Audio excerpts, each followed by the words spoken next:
এবার তুমি হাত জোর করে মন্ত্রটা পাঠ করো। আসন পেতে বসবে?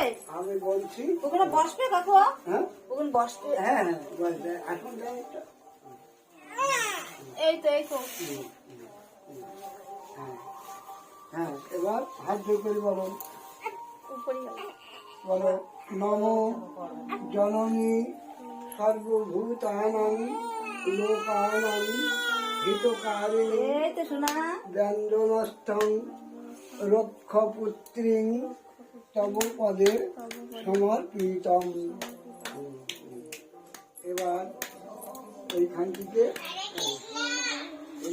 একটু ধুলি নিয়ে এইখান থেকে একটু ধুলি নিয়ে তিনবার ওই গায়ে ধুলি দাও বা হাত দিয়ে।